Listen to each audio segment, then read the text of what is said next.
Thierry, c'est OK pour vous de votre côté? Pas de souci. Alors, je Je commence. vous Bonjour entends. à tous et bienvenue. Bonjour à toutes celles et à tous ceux que je n'ai pas pu encore saluer. Je suis Charlène de la CCI Lyon Métropole Saint-Étienne-Roanne et je suis ravie de vous accueillir pour ce 11e webinaire en live comme d'habitude qui s'inscrit dans le cadre de l'accompagnement des chefs d'entreprise que nous avons intitulé Dirigeants, préparer la reprise. Aujourd'hui, nous accueillons Thierry Robin. Vous êtes conseiller formateur en hygiène, santé, sécurité et environnement pour le cabinet HSE C'est bien ça. Partenaire. C'est bien ça. Parfait. Nous avons donc intitulé ce webinaire Covid-19, une mise à jour de votre document unique s'impose. En effet, c'est l'occasion. Je vous rappelle les règles de fonctionnement. Nous avons donc 45 minutes à passer ensemble. Comme d'habitude, je serai le relais de vos questions que je poserai à Thierry Robin au fil de l'eau, au fil de sa présentation. Étant donné que vous êtes très nombreux aujourd'hui, on a dépassé les 200 participants, je compte sur votre indulgence. Je vais devoir forcément sélectionner des questions. J'essaierai de poser les questions les plus généralistes et qui pourraient intéresser le plus de participants. Donc voilà, nous allons commencer. Je vous rappelle encore deux choses.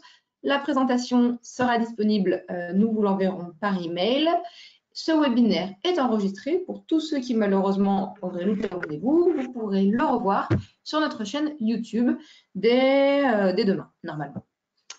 Voilà, je vous propose Thierry de commencer. Je vous laisse la main. Très bien. Merci Charlène. Merci pour cet accueil. Merci à tous les participants que je salue aussi d'être présents. Et j'espère que au cours de cette présentation, vais vous amener des éclairages par rapport à les risques qui sont générés par cette pandémie. Et donc, comment organiser votre prévention par rapport à ces risques, puisque ça fait partie des risques professionnels. Donc, l'objectif, alors, hop, un petit problème de mise en route avec le pilotage, voilà. Donc, l'objectif du webinaire aujourd'hui, c'est de parler de la prévention de ces risques professionnels qui sont liés au Covid-19, qui génèrent ces nouveaux risques. Donc, nous allons regarder comment les aborder, ces risques-là, quels sont ces risques qui sont des nouveaux, et qu'est-ce que ça implique en termes de prévention, quelles sont les actions que vous devez mener au niveau de la prévention. Bien évidemment, on n'ira pas dans le cas spécifique de chacun. L'idée de ce webinaire, c'est plutôt de vous donner des pistes, des orientations. Et bien évidemment, comme chacun a fait son évaluation de risque au travers du document unique, bien chacun devra adapter sa démarche, mais et bien prendre l'ensemble des risques liés à cette pandémie. Alors pour ceci, ce qu'on a prévu, hein, c'est d'aborder une petite présentation quand même de HSE Partner, et puis après derrière un petit rappel sur les obligations de l'employeur en matière de sécurité, et je rajouterai de santé même. Un petit point sur le document unique, qui est une obligation légale en France. Et puis, nous irons voir quels sont les différents risques professionnels qui sont en lien avec le Covid-19 et derrière, de regarder comment on peut organiser la prévention au niveau de ces nouveaux risques. Alors, bien évidemment, encore dernièrement et entre autres ce dimanche, il y a eu une intervention du Premier ministre.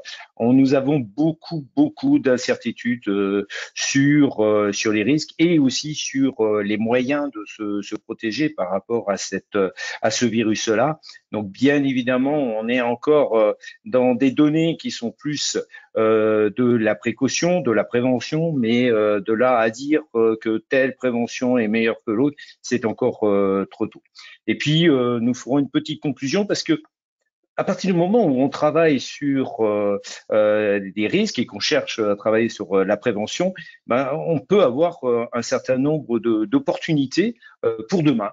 Et c'est là-dessus que je terminerai mon intervention pour apporter disons une partie positive et essayer d'avoir un retour d'expérience qui vous sera utile dans la performance de votre entreprise. Alors, HSE Partner, c'est une société que j'ai créée fin 2013. Cette société intervient sur trois grands domaines, hein. La santé et sécurité au travail, la partie environnementale, donc la maîtrise des impacts environnementaux et la qualité. Cette société aujourd'hui propose quatre produits. On fait de l'audit, audit interne, audit blanc, audit réglementaire, mais aussi audit de certification. Alors bien évidemment, HSE Partner n'a pas l'accréditation du COFRAC pour faire ce type d'audit, mais j'interviens pour le compte d'organismes de certification et à ce titre-là, moi-même, j'ai les certifications IRCA pour faire les audits en 9001, 14001, OSA 16001 et ISO 45001 maintenant pour la partie sécurité. Nous avons une activité de conseil, qui peut être soit de l'assistance des dirigeants dans la partie gestion de nouveaux projets, des dossiers ICPE, de tout ce qui est système de management, bien évidemment, mais aussi des activités de service QHSE à la demande ou sur besoin.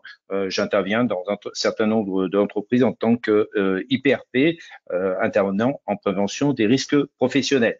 Et puis, des fonctions aussi de conseiller à la sécurité pour le transport de marchandises dangereuses.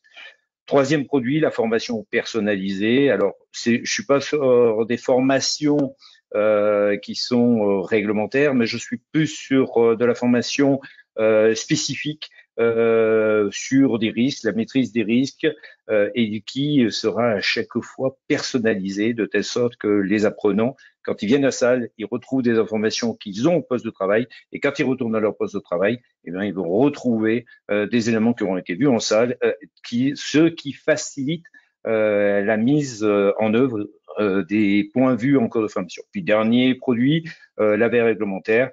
Bien évidemment, pour faire nos activités de QHSE, on a besoin de se tenir à jour en termes de réglementation et nous proposons un accompagnement, une assistance au niveau de nos clients sous différents types disons, de formes, hein, et un accompagnement sur la veille réglementaire. Alors tout ça s'appuie sur une expérience dans l'industrie où j'ai passé plus de 25 ans en tant que soit responsable d'unité, soit responsable QHSE. Et du coup, ça m'a permis de développer une approche très pragmatique, une approche non pas réglementaire sur certains points à bloquer tout le système, mais plutôt une approche de trouver la bonne solution pour que la mise en place des différentes dispositions réglementaires permette derrière de gagner en performance au niveau de l'entreprise et plutôt voir toutes ces que ça soit la partie sécurité, que ça soit la partie environnement, la qualité c'est plus fréquent, mais que ces trois domaines sont aussi des éléments de la performance de l'entreprise et donc de développer des outils qui vont bien pour cette performance. Et c'est ce que l'on va essayer de voir au travers du traitement du Covid-19. Donc, on va faire un peu premier rappel sur la partie des obligations réglementaires et peut-être une première opportunité pour faire un petit sondage, Charlène. Oui, j'allais vous le proposer. En effet, en préparant ce webinaire, nous avons convenu de vous poser quelques questions pour savoir un petit peu qui vous êtes et pour affiner un peu cette présentation. Donc, la première question, c'est tout simplement, avez-vous déjà un document unique dans votre entreprise? Donc, je lance le sondage. Voilà, on vous laisse répondre en direct sur la présentation et non pas dans le chat. Et voilà, puis les résultats s'affichent petit à petit. Je vois que vous êtes, je vous laisse encore quelques petites secondes. Ouais. Thierry, plus de 80% des participants ont déjà un document unique dans leur entreprise. Donc c'est une pratique que vous connaissez. Et donc je vais quand même revenir très rapidement sur quelques obligations. Je ne vais pas redévelopper bien évidemment toute la réglementation du Code du travail, mais simplement revenir sur ces quelques obligations.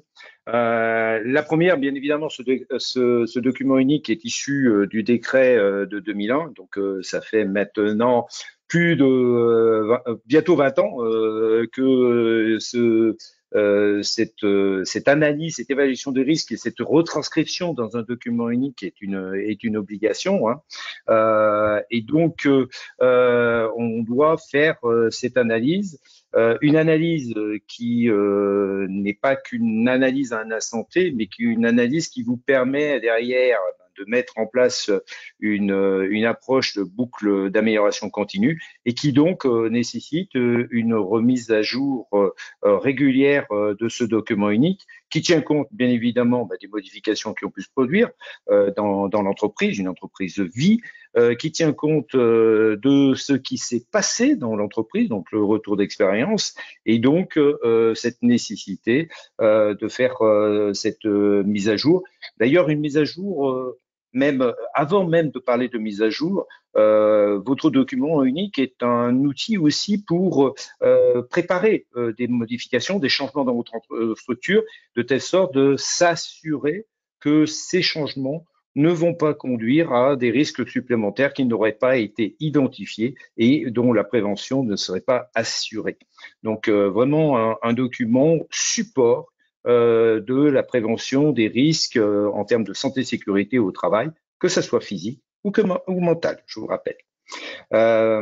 Peut-être une deuxième question, Charlène, sur ce document unique.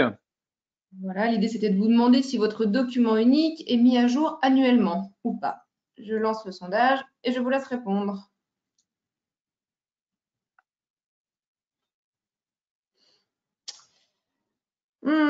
Alors là, les résultats sont vraiment partagés. La moitié disent oui, la moitié disent non, à quelques pourcentages près. Allez, 53% disent que non et 47% disent que oui. Alors, eh ben, nous allons le développer, ce point-là, et d'où l'importance.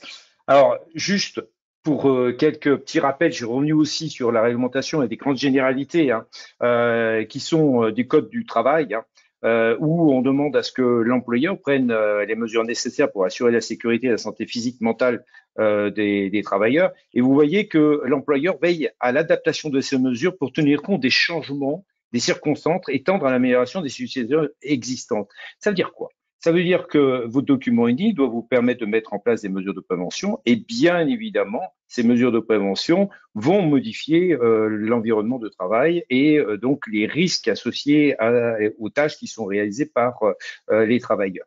Et donc, ça nécessite bien évidemment une mise à jour. Et vous voyez qu'on parle aussi d'adaptation à des circonstances, ou des changements de circonstances. Les circonstances peuvent être externes. Et le cas typique du Covid-19 fait partie des choses, des éléments du contexte externe qui ont changé et qui font que derrière, l'entreprise doit prendre en compte ce risque externe et évaluer les risques pour leur personnel. Les travailleurs se trouvent sur le site. Je parle de travailleurs parce que on n'est pas dans cette partie-là que sur la notion de salarié, mais aussi toute personne présente sur le site. Donc il faut aller plus loin que simplement voir avec ses salariés. Alors bien évidemment, aujourd'hui on va rester sur la partie document unique qui est plus vers les salariés, mais pensez éventuellement dans le cas d'intervention des entreprises extérieures, que là aussi vous aurez à gérer, à identifier les risques et à prévenir. Et là, ce sera plutôt au travers de plans de prévention ou de plans général de coordination éventuellement. Un autre point que j'ai voulu mettre en avant, parce que ça, on en reparlera en finale, c'est l'article L4222-2 qui précise qu'en matière de santé et sécurité au travail, ça ne doit pas entraîner des charges financières pour les travailleurs. Ce qui veut dire quoi?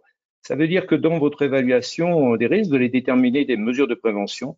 Et bien évidemment, derrière, il faudra que ces mesures de prévention ce soit l'entreprise qui va les mettre en œuvre. Alors, j'ai bien dans le cadre du travail, hein, et bien évidemment, ça ne doit pas être à la charge des travailleurs. C'est parfois des choses qu'on a tendance un peu à oublier dans l'approche que l'on peut avoir. Alors, certaines professions, il n'y a pas de souci. Les vêtements de travail, les EPI, tout est fourni par l'entreprise. Mais peut-être que dans certaines des professions, on n'a pas encore complètement intégré ce point du code du travail. Dernier point sur cette pardon, excusez-moi. Oui, Charlène, vous voulez excusez-moi. intervenir? Une question là qui revient à plusieurs reprises sur le chat. J'ai Pascal, j'ai Bertrand qui nous demande un petit rappel concernant le document unique. Est-ce qu'il y a un effectif minimum qui impose la tenue d'un document unique ou pas? Alors, merci de cette question. Oui, effectivement, je l'ai pas précisé. Oui, oui, oui. En fait, l'effectif minimum, c'est dès le premier salarié. C'est-à-dire qu'en fait, on s'aperçoit que toute entreprise est concernée, tout type d'activité est concerné. Donc, il n'y a pas à parler d'une activité qui serait plus génératrice d'accidents. C'est vraiment toute activité, et ceci dès le premier salarié dans l'entreprise. Ça peut être quelqu'un en contrat à durée déterminée. À l'arrivée d'un intérimaire, à l'arrivée d'un stagiaire peut être pris, faut être prendre en compte, et on doit développer ce document unique et analyser ces risques. Donc effectivement, c'est le seuil, il est facile à retenir. C'est qu'à partir du moment où je bascule d'une entreprise où il n'y a qu'un dirigeant dès qu'il y a un salarié, je vais avoir la nécessité et l'obligation de mettre en place les mesures de prévention. Et justement, d'ailleurs, tous ces éléments se couplent par rapport à ces obligations et puis aux responsabilités qu'a un dirigeant. Je rappelle qu'on a eu beaucoup d'évolutions en matière de sécurité. À un certain moment, on avait des obligations de moyens, donc on devait mettre à disposition des moyens. Et puis en 2002, suite à des points concernant entre autres des poussières d'amiante, il y a eu une jurisprudence avec un arrêt de la Cour de cassation qui a conduit à une obligation de résultat en matière de sécurité santé, en matière de santé sécurité au travail.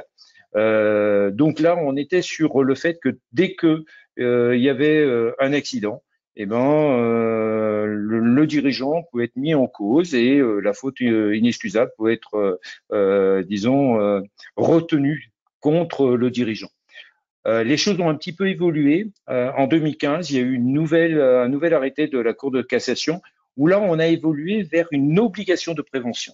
Et ça, c'est très, très important pour tous nos dirigeants que nous sommes.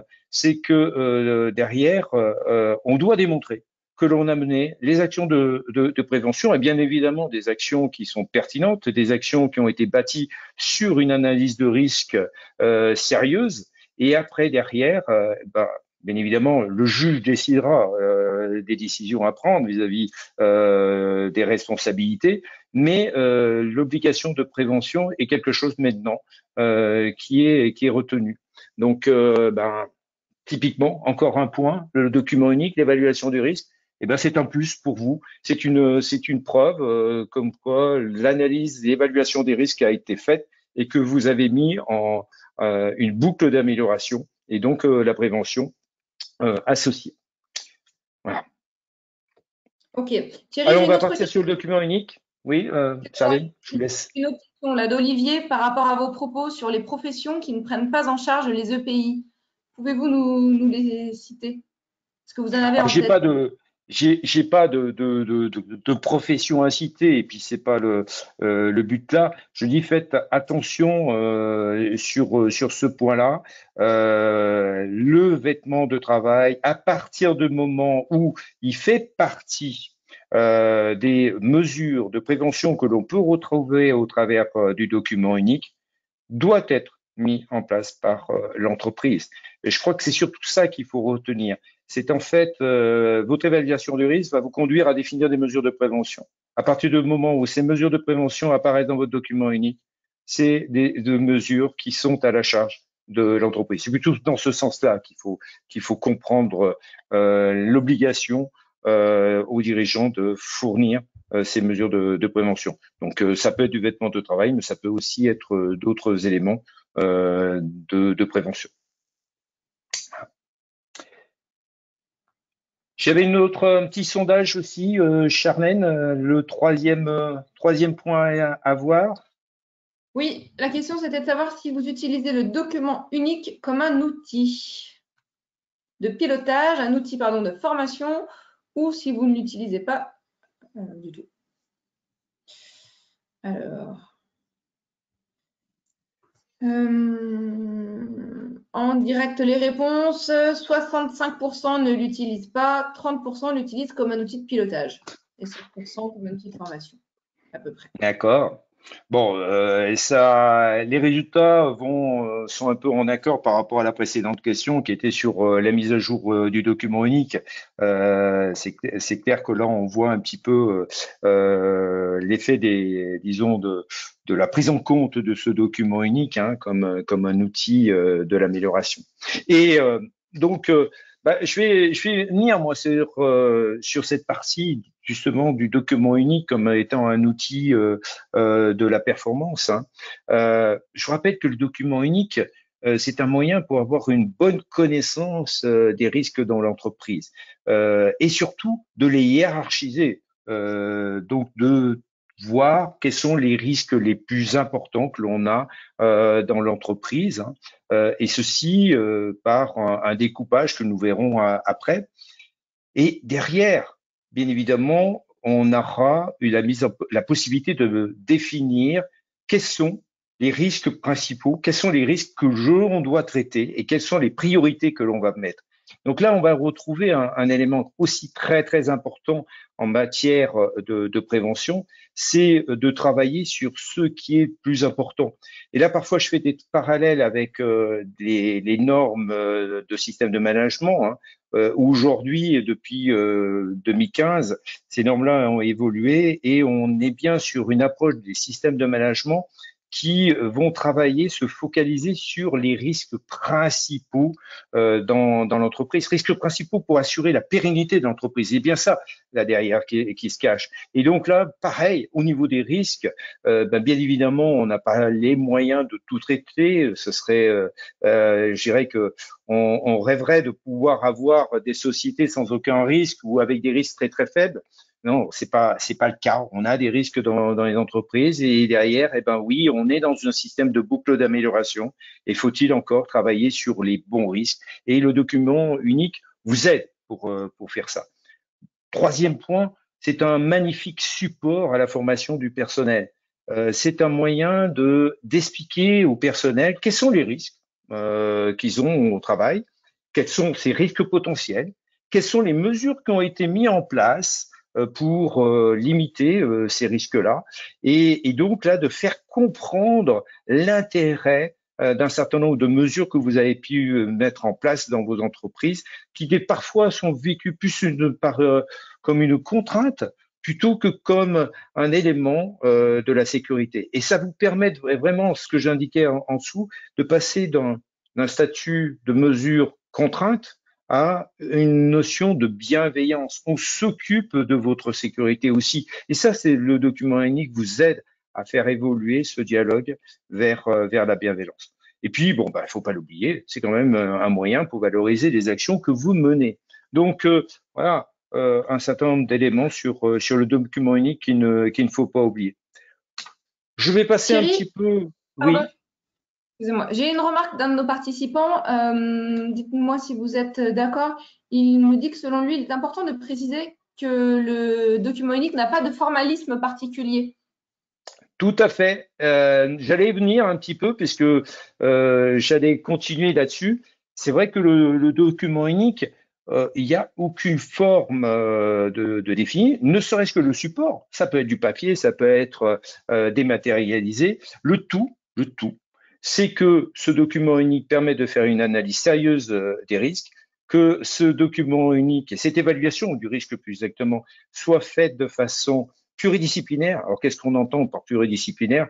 c'est qu'on va faire participer un certain nombre de personnes, des personnes concernées, donc ne pas oublier les travailleurs qui doivent participer à l'évaluation des risques. Ça peut être au travers aussi des instances des instances représentatives, excusez-moi, les instances représentatives. De toute façon, ils doivent donner un avis sur ce document unique. Hein. Donc, on doit les faire participer, mais aussi vous approcher aussi de certains experts.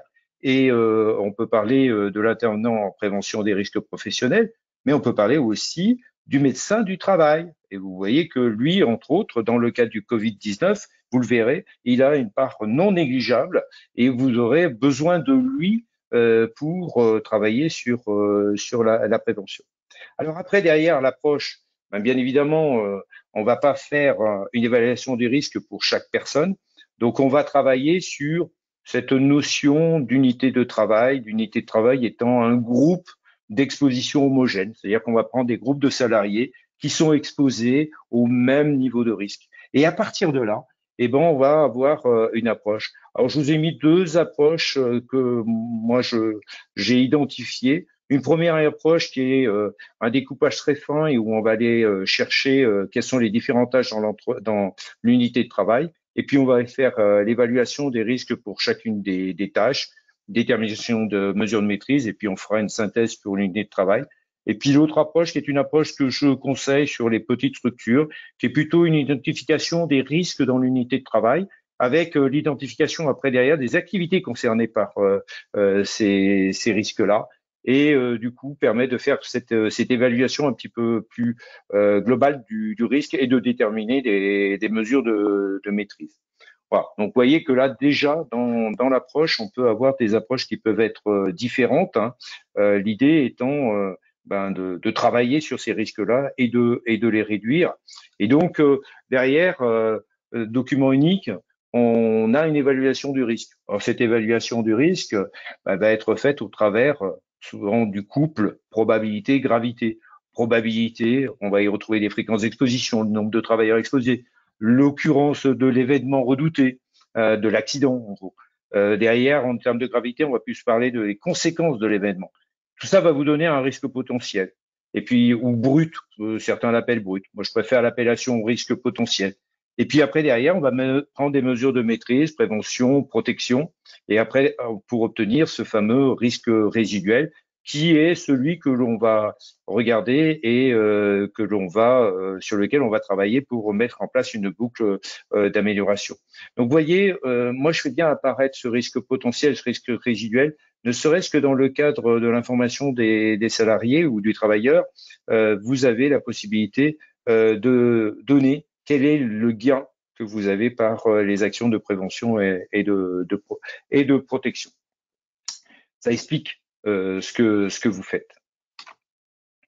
Derrière, je l'ai remis sous une autre forme, hein, la boucle du PDCA. Oui, c'est une boucle de PDCA, le document unique, et c'est comme ça qu'il faut le voir. C'est pour ça qu'il faut le revoir de façon régulière, à chaque changement important dans l'entreprise, à chaque événement, et aussi parce que si vous avez bien mis cette boucle d'amélioration, vous allez réaliser des actions. Ces actions vont devenir des mesures de maîtrise qui seront en place et derrière vont faire que vous allez réévaluer votre risque résiduel et redémarrer sur un plan d'action d'amélioration. Tout autre.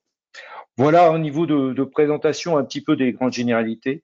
Et maintenant, on va aller s'approcher de la partie du Covid-19 et de l'impact du Covid-19, à moins qu'il y ait des questions particulières. Non, c'est très clair. On vous laisse poursuivre. Merci beaucoup. Allez, on continue. Alors, le Covid-19. Le Covid-19, cette pandémie que nous vivons actuellement, génère un impact sur ces conditions de travail et génère de nouveaux risques. Bien évidemment, un premier élément que tout le monde a en tête, c'est ce risque de contamination. On est en face d'un virus qui se propage très rapidement, où pour l'instant, on a encore d'énormes doutes sur comment il se propage réellement. Donc, une des grosses difficultés pour nous, préventeurs, de trouver les bonnes solutions. Et puis, dans le cadre des mesures qui ont été mises en place par les entreprises, c'est le développement du télétravail, parfois fait de façon assez brutale par des dispositions et des réglementaires, enfin des obligations réglementaires qui nous ont conduit à avoir du personnel qui reste dans leur domicile, confiné. Et derrière, on se retrouve avec des risques qui sont différents, et c'est ce que nous allons essayer de voir dans la suite de cette intervention. Alors bien évidemment, je reviens sur les obligations qu'ont un dirigeant, obligation d'évaluer les risques et du coup de mettre à jour le document unique, évaluer le risque de contamination, évaluer les risques liés au télétravail. Effectivement, c'est des choses que vous devez faire et que vous devez prendre en compte. Alors, justement, Thierry, nous avons une question de Carole sur cette mise à jour qui nous demande qui doit faire cette mise à jour du document unique. Un QSE, une personne des ressources humaines, la direction? Alors, c'est un outil qui est de la responsabilité de la direction. C'est la direction qui doit avoir mis en place une évaluation des risques et mis en place ces mesures de prévention et tout ça retranscrit dans un document unique. Mais non, au sein de l'entreprise, bien évidemment, le dirigeant ne fait pas tout. Il y a un certain nombre de délégations que l'on peut avoir. Il fait appel à des personnes compétentes pour le faire. Et comme je l'ai dit tout à l'heure, le document unique doit être piloté par un groupe pluridisciplinaire. Donc, à lui de définir quelle est la personne compétente sur ce projet-là, et puis quelles sont les ressources nécessaires pour faire cette évaluation et les experts qui seront les bienvenus autour de la table. Alors, désolé, aujourd'hui on sera peut-être plutôt autour d'un écran vu le confinement, mais de définir qui doit participer. Et là, j'en reviens sur une chose. On est sur des notions de santé. Santé, vous avez votre médecin du travail qui a une part non négligeable dans l'assistance qu'il peut vous apporter sur ces évaluations du risque. Donc, bien évidemment, si je reviens sur le risque de contamination, on verra après la partie télétravail. Je vous rappelle qu'on était sur une approche d'évaluation de risque, probabilité, gravité. On a une probabilité qui est forte. On est face à un virus qui se diffuse rapidement au sein des personnes. Donc, le fait d'avoir une contamination d'un salarié et avec une probabilité élevée. Et puis derrière, cette gravité, elle est potentiellement élevée. Alors, est-ce qu'on va parler de risque mortel? Bon, ça va dépendre un petit peu de ce que vous avez choisi dans votre règle de hiérarchisation de votre document unique. N'allez pas développer une méthode spécifique pour le COVID-19. Restez sur votre méthode que vous avez. Vous avez donc défini des grilles en termes de gravité et de probabilité. Basez-vous là-dessus et faites votre évaluation en conséquence. Alors, tout à l'heure, je parlais est-ce qu'on doit parler de gravité mortelle? Est-ce qu'on doit parler de ça? Aujourd'hui, j'ai repris les chiffres que j'ai pu regarder ce matin. On est en gros à 18% de mortalité par rapport aux cas confirmés. Alors, j'ai bien cas confirmés parce que vous savez qu'aujourd'hui, on a encore beaucoup de difficultés pour identifier les cas. Voilà, donc oui, c'est pas négligeable, ça représente 20 000 morts pour 115 000 cas.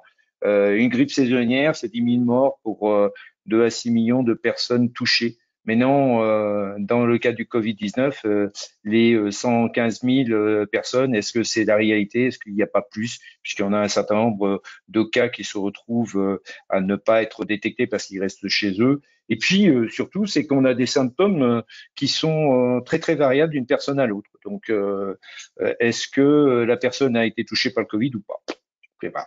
C'est difficile. Voilà. Bon, toujours est-il que derrière, il faut que vous mettiez votre évaluation du risque. Cette évaluation du risque, comme elle est faite avec un groupe pluridisciplinaire, elle sera en utilisant vos méthodes et va vous positionner le Covid-19 au niveau d'un certain niveau qui sera, parce que probabilité forte, gravité quand même potentiellement élevé, qui sera élevé et qui va donc nécessiter de travailler sur des mesures de maîtrise. Thierry, j'ai une question Oui. de Christophe qui nous demande dans quelle mesure les IRP, les instances représentatives du personnel, sont associées à la rédaction du document unique. Consultation formelle ou simple échange? Alors, il est défini que le document unique doit être mis à la disposition des représentants du personnel. Donc aujourd'hui, le CSE, la commission santé, sécurité, conditions au travail, donc qui remplace en gros le CHSCT de façon simplifiée, ils doivent être ils doivent être informés des résultats de cette analyse. Mais il y a une chose qui est importante aussi et qu'il ne faut pas oublier, c'est que par rapport aux obligations qu'a un dirigeant dans la communication vis-à-vis des instances représentatives, il se doit de faire un bilan annuel de toutes les actions en matière de santé sécurité au travail. Et donc, dans le cadre de ce bilan-là, il va s'appuyer sur son document unique, parce que derrière, non seulement il va faire un bilan de ce qui s'est réalisé, de ce qui s'est passé, mais aussi de ce qu'il envisage comme mesure d'amélioration. Et là, pareil, le document unique est une belle source pour expliquer quelles sont les orientations que l'on choisit au sein de l'entreprise et quelles sont les priorités. Donc, oui, il faut leur présenter, leur présenter. Et c'était effectivement sous une forme de consultation au travers de cette information, de ce bilan en termes de santé sécurité au travail. Alors si j'avance, parce que je vois que le temps tourne un peu, en termes de mesures de maîtrise, alors je me suis pris, j'ai pris bêtement une approche, c'est de dire, on a 9 principes de la prévention qui datent de 89. C'est une directive européenne de 89 qui a mis en avant ces 9 principes de la prévention, qui ont été reprises dans le code du travail, entre autres par le décret de 2001, mais vous en avez aussi d'autres textes qui reprenaient cette partie-là, la loi travail. Et derrière, j'ai regardé un petit peu qu'est-ce que l'on pouvait mettre. Et vous voyez que là, ils sont à peu près dans l'ordre. J'ai mis quelques idées, comme ça, une idée par grand thème. La notion d'éviter les risques, donc les risques de contamination, c'est le télétravail. C'est une possibilité que l'on a et d'éviter que la contamination se fasse au sein du bureau. Et c'est une décision qui a été prise aussi auprès par nos politiques. Derrière, l'évaluation des risques, la mise à jour du document unique. Vous voyez qu'il y a un certain nombre de choses que vous pouvez, sur lesquelles vous pouvez travailler. Si je prends le point 6, c'est l'organisation des zones de travail pour éviter que les personnes soient trop proches les unes des autres et qu'on ait ce risque de confinement. Puis vous voyez que votre document unique, je l'ai rementionné dans le cadre des plans d'action d'amélioration, de réduction de ces risques-là. Ne pas oublier que dans toutes les approches de prévention, la protection, qui est souvent au travers des EPI, et la dernière est la 9e mesure. Bon, donc là, il ne faut pas l'oublier quand même. Réduire les contacts et le port du masque est une des possibilités, avec un certain nombre de questionnements sur ce port des masques. On avait une petite question par rapport au télétravail, Charlène? Oui, on voulait demander à nos participants si vous avez mis en place le télétravail avant le Covid-19, avec le Covid-19, ou si vous l'avez tout simplement pas mis en place. Alors, plus de 50% nous disent qu'ils ont mis en place le télétravail avec le Covid-19. Mais 27% l'avaient déjà mis en place avant et 20% ne l'ont pas mis en place. D'accord. OK. Oui, donc le télétravail est une des méthodes pour réduire ces risques-là et surtout éviter le risque de contamination. Mais on va voir que ça a d'autres choses. Je reviens quand même sur cette slide sur les mesures de maîtrise. Il est difficile aujourd'hui dans le cadre d'une intervention comme aujourd'hui, de vous donner des mesures très très précises. Bien évidemment, c'est le contexte, l'environnement des différents postes de travail qui va conduire à définir quelles vont être les meilleures mesures. Et là, vous voyez l'importance de partager avec les travailleurs, de partager avec des personnes qui sont expertes en termes de santé sécurité au travail et entre autres le médecin du travail. Dans des questions qui nous sont arrivées avant cette présentation, il y avait des questions un petit peu pointues sur des éléments, comment protéger mes salariés dans certains cas précis. Ben, c'est difficile de le donner dans un cas d'un webinaire, mais derrière, il faut plutôt se rapprocher de son médecin qui pourra peut-être prendre des cas particuliers de, entre guillemets, personnes à risque derrière, de vous alerter que sur certaines personnes, des mesures de mise en place de masques, d'éloignement ne sont peut-être pas suffisants et qu'il faut travailler sur une autre approche. Et là, effectivement, sous le couvert de la confidentialité, hein, qui est liée à tout ce qui concerne la partie santé, vous aurez quand même des ouvertures.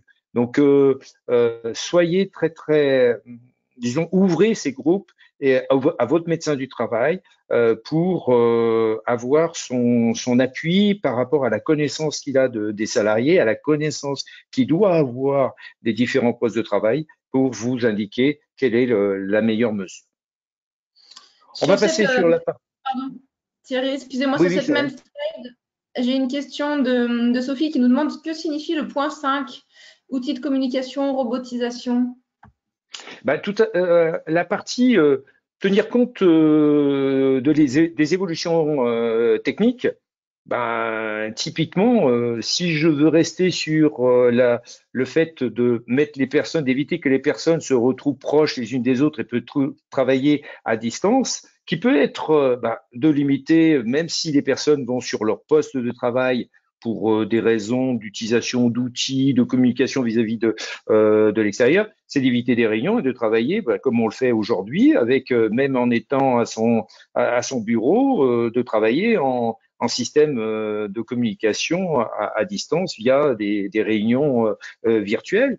La robotisation, c'est remplacer éventuellement des personnes, des actions qui sont faites proches l'une de l'autre par l'utilisation de robotisation qui permettront d'éviter que les personnes soient trop en contact.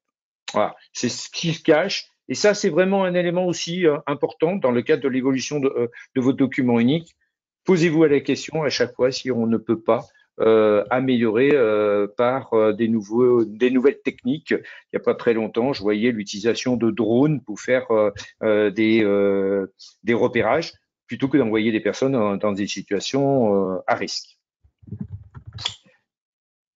Dernier point sur les nouveaux risques, c'est le télétravail. Et là, typiquement, on rentre dans un nouvel environnement de travail, on sort de l'entreprise, c'est un nouvel environnement de travail qui n'est pas sous le contrôle du dirigeant. Et pourtant, si un accident en cours du télétravail, c'est un accident du travail. Et donc, à ce titre-là, eh ben, il va falloir gérer les risques. Alors, c'est pas simple parce qu'on n'est pas dans une zone que l'on maîtrise. Donc là, il faudra regarder les risques spécifiques que l'on peut avoir au travail et de définir des mesures de maîtrise qui ne sont pas toujours faciles à contrôler. Donc là, derrière, il va falloir trouver des astuces, éventuellement s'appuyer sur l'intervenant en prévention des risques professionnels avec l'accord du salarié qui est en télétravail pour aller voir comment est la zone de travail. Mais ça demande aussi d'y réfléchir. Donc là, je vous ai mis quelques éléments de risques que l'on peut avoir en termes de télétravail. Bien évidemment, les risques psychosociaux par le fait de l'éloignement, les risques du travailleur isolé, parce qu'éventuellement, la personne peut se retrouver seule dans son appartement, dans son habitation. Et puis, les risques liés à l'environnement de travail. On n'est plus sur les zones maîtrisées par l'entreprise. Donc tout ce qui peut être bureau, tout ce qui peut être l'organisation dans le domicile du salarié, ben, peuvent être un certain nombre de sources de risques. Et donc tout ça, il va falloir le regarder. Et sur la partie verte, sans qu'il y ait de lien, hein, entre autres sur les petits A, petits B, petits C, etc. Il n'y a pas de lien, mais c'est plutôt des pistes de réflexion en termes dans les risques psychosociaux, l'organisation de la journée de travail, travailler sur les horaires, ne pas oublier de garder du lien. Moi, j'ai été toujours un défenseur pardon, de la pause café parce que je trouve que c'est un moyen d'échange et qui permet d'avoir non seulement un échange sur le travail, mais aussi d'autres choses et de mieux se connaître. Et donc, ben, pourquoi pas organiser du web café, avoir cette pause café de façon virtuelle. Et puis, ben, penser à organiser aussi des points de connexion entre les équipes. Et puis derrière, en termes d'environnement, eh ben là derrière, attention d'être bien clair avec votre salarié sur des engagements de règles d'installation. Les TMS, on peut les connaître chez soi parce que travailler sur le canapé avec un ordinateur, c'est pas des positions très très confortables et surtout, ce sont des positions sources de TMS. Donc faut bien définir. Et d'ailleurs, dans le cadre du Code du travail, alors sans que ça soit vraiment obligatoire, mais l'approche du télétravail on doit amener une approche un petit peu d'accord collectif ou de charte qui est vue avec le CSE. Alors c'est pas, il n'y a pas vraiment une obligation précise, mais derrière, je ne peux que vous engager à aller définir des règles claires entre les parties, l'employé qui est en télétravail et son entreprise sur ben, un certain nombre d'éléments, dont les conditions de mise en œuvre du télétravail en termes d'organisation, de liaison avec l'entreprise, de telle sorte d'assurer ce lien que l'on a au niveau entreprise et penser à aborder la problématique de l'organisation matérielle du télétravail. Et là aussi, pareil, à partir du moment où vous allez analyser les risques, vous allez déterminer un certain nombre de mesures. Et là, il faudra que vous y participiez à ces mesures d'amener. Alors, on n'est pas là à fournir un bureau avec tout le matériel, mais bien réfléchir à ce que vous allez faire en termes d'évaluation des risques. Alors justement, Thierry, à ce sujet, j'ai eu la question à plusieurs reprises dans le chat sur les moyens informatiques, connexion Internet. C'est à la charge de qui finalement? De l'employeur ou du salarié? Ça, c'est des choses à définir dans les accords. Alors, c'est vrai qu'aujourd'hui, les connexions Internet se sont un petit peu démocratisées. Aujourd'hui, la connexion Internet et l'utilisation d'Internet par rapport, disons, utilisation dans le domaine professionnel par rapport à l'utilisation privée ne va pas changer, ne va pas entraîner des coûts supplémentaires. Par contre, on peut se retrouver avec les types de matériel, des connexions sécurisées. Tout ça, ben oui, faut le prévoir et le regarder. Dans un certain nombre de sociétés, tout ce qui est connexion sécurisée, ben c'est l'entreprise qui s'est organisée à prendre des abonnements correspondant au nombre de personnes qui vont être en télétravail. Et ça, c'est bien normal. Après, derrière, tout ce qui est aménagement de la zone de travail, il est difficile de créer un bureau chez chacun. On est plutôt sur une répartition claire de ces rôles-là. Et ça ne peut être fait que justement, éventuellement au travers d'un accord collectif ou à travers d'une charte. D'où la nécessité d'aborder ce sujet-là avec les représentants du personnel, de telle sorte de trouver les bonnes solutions qui seront conformes à ce que demande le Code du travail, sachant que ben, on a une limite, c'est qu'on rentre dans le domaine privé du travailleur et que on n'a pas toutes les possibilités et on n'a pas tous les moyens de gérer cette organisation. Je reste un petit peu, effectivement, je suis pas très très précis sur la réponse parce que c'est dans un accord hein, qu'il faut le voir et je dirais que c'est entreprise en entreprise par rapport aux besoins. S'il y a besoin d'utiliser des outils très spécifiques, et bien évidemment, ce sera à l'entreprise de les mettre en œuvre. Après, derrière, si on rentre dans le fait de la connexion Internet, qui est la connexion privée, il n'y a pas de problématique pour que la personne utilise sa connexion. On ne va pas aller lui assurer une ligne complémentaire au niveau Internet pour pouvoir répondre à du télétravail. Le point, ce sera plus sur la sécurité des données et la sécurité des connexions et éventuellement l'attaque, entre guillemets, je veux dire la connexion sur les systèmes de l'entreprise, où là, il y aura une réflexion à faire, mais qui n'est pas de la sécurité au terme santé-sécurité des travailleurs, mais plus en termes de sécurité des données, des datas au sein de l'entreprise, où là, on ouvre des portes et il faut bien évidemment s'assurer que ces portes soient pas des portes ouvertes à tout le monde. Ok, j'ai une autre question de Clément qui nous dit il me semblait que le risque de travailleur isolé était valable que pour des tâches jugées à risque et non pas pour du travail administratif. Quel est votre avis sur la question, Clément?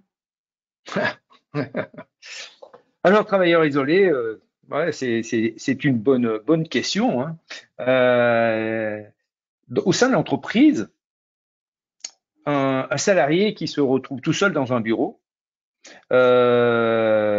qui derrière un événement quelconque, qui peut être une chute, ne serait-ce qu'une chute, qui peut être un malaise, et qui derrière, parce que le fait que l'on n'a pas détecté, conduise à une aggravation de la situation, on est dans le cadre des responsabilités de l'employeur. Donc, non, dans le cadre d'activités administratives tertiaires, l'entreprise, le dirigeant de l'entreprise a la responsabilité d'assurer la sécurité de ses salariés et d'éviter que un événement devienne catastrophique par le fait qu'on ne l'ait pas détecté et qu'on n'ait pas su réagir. Okay. Et je vais en venir à ma petite. Oui, pardon, Charlène. J'ai encore des questions, mais je vous laisse terminer. Je vous les poserai en fin de présentation. Le dernier point qui était au travers de mes conclusions, des opportunités. Tout ce travail que vous allez faire, c'est de la capitalisation, c'est du retour d'expérience, c'est des connaissances que vous allez pouvoir développer et mettre au service de demain. Bien évidemment, la gestion des épidémies, j'ai marqué la grippe. Je vous rappelle que quand on avait eu l'épidémie des grippes H1N1, tout le monde avait travaillé sur des plans de continuité, d'activité et autres, mais plus dans les esprits de pouvoir assurer la continuité économique. Là, on est dans un autre volet qui est continuer bien évidemment les activités, mais aussi assurer la sécurité du personnel. Donc, dans le cadre du travail que l'on va poursuivre. Donc, typiquement, la gestion des épidémies, c'est quelque chose qui, par la réflexion que vous allez mener, va vous permettre de développer des mesures de prévention de toute épidémie et aussi de gérer ces cas-là tout en assurant la continuité économique de votre entreprise. Un autre point qui est important, moi je vois tout le monde est concerné par cette épidémie, par ce Covid-19. Tout le monde fait attention. Il y a des échanges entre les personnes pour prendre, disons, des nouvelles. Donc, on a vraiment une implication dans la prévention, dans la bienveillance. C'est une opportunité pour vous de développer ce point-là, et ceci pour l'ensemble des risques au sein de l'entreprise. À partir du moment où vous intégrez ce risque dans votre document unique, oui, c'est un risque comme un autre risque, et on peut avoir la même approche en termes de prévention et en termes d'implication de chacun sur la prévention. C'est aussi une ouverture sur l'analyse des risques d'origine externe à l'entreprise. Il faut pas oublier que le travailleur qui se trouve au sein de votre entreprise, bien évidemment, il est soumis aux risques liés aux activités de l'entreprise, mais éventuellement, il peut y avoir des risques liés à l'environnement de l'entreprise. Ça peut être des établissements voisins, mais ça peut être aussi le fait qu'on peut avoir des effets climatiques avec des conséquences sur la santé et sécurité des salariés. Donc, c'est une ouverture aussi pour faire l'analyse de ces risques d'origine externe. Et puis, le dernier point, c'est le faire autrement. Vraiment se poser la question de de mon mode de fonctionnement de mon entreprise. Est-ce que je peux pas faire autrement? Le télétravail, bien évidemment, qui est une mesure de maîtrise des risques, mais aussi un télétravail organisé qui a des risques demain maîtrisés. Donc ça veut dire que vous allez travailler sur cette approche, qui est une tendance aujourd'hui que l'on voit dans les industries, de cette notion de télétravail. Ça a un intérêt non négligeable. Dans certains cas, ben, ça rentre dans la qualité de vie au travail à partir du moment où il est bien organisé. Ça rentre aussi sur l'optimisation des installations de l'entreprise. Je pense entre autres à des bureaux qui peuvent travailler avec un système beaucoup plus flexible et qui permet éventuellement, moyennant un développement du télétravail, de réduire les surfaces louées ou achetées pour l'entreprise, alors que souvent, parce que les personnes sont à l'extérieur, parce qu'ils sont en mission, parce qu'ils sont en visite chez des clients, ben on se retrouve avec des bureaux vides. Donc là, on peut optimiser par le développement de ce télétravail la gestion des surfaces et des ressources techniques de l'entreprise. Et puis l'intervention à distance, on le fait de plus en plus, on le voit de plus en plus par les moyens de communication. Mais là, typiquement, la pandémie a montré que l'on pouvait faire beaucoup de choses. Moi, je sais que j'ai développé de tout ce qui est des formations à distance. Et ben typiquement, c'est moins de déplacements, c'est moins de temps passé dans les voitures, c'est moins d'exposition à des risques routiers. Donc, ben oui, faut profiter de ces opportunités pour se poser la question sur comment travailler autrement et peut-être découvrir d'autres pistes de gains et d'autres pistes de réduction des risques au travail. Voilà, voilà ce que je voulais partager avec vous. Ok, merci beaucoup Thierry. Il est 14h30, alors nous avons complètement dépassé le temps, Oui, mais vous êtes encore excusez-moi. très nombreux. Non, mais c'était très bien, très intéressant. Vous êtes encore très nombreux avec nous, alors je vais au moins prendre le temps de répondre à 2 ou 3 questions. Quel est le délai, quel délai avons-nous finalement pour mettre à jour notre document unique vis-à-vis du Covid-19? Qu'est-ce que vous nous conseillez? Alors, par rapport à la mise à jour de ce document unique, euh, le Code du travail qui précise que ces analyses d'évaluation de risque doivent être faites a priori et entre autres mis en place le démarrage d'une modification. Aujourd'hui, on est dans une situation où on découvre un certain nombre de choses. En revanche, on va avoir une évolution qui a été annoncée par les politiques au 11 mai.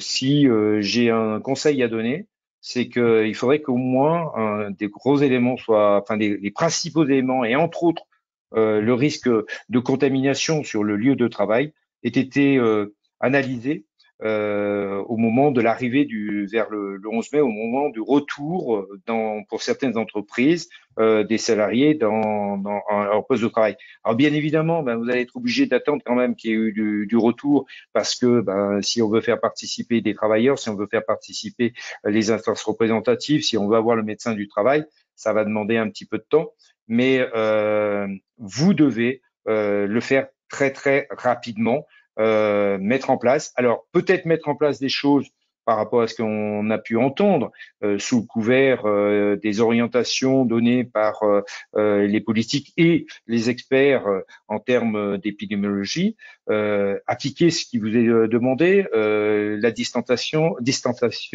pardon, la partie masque, les points d'hygiène. Alors avec un point que l'on vit au quotidien et entre autres pour ceux qui ont continué leur activité, c'est la disponibilité de ce type d'équipement.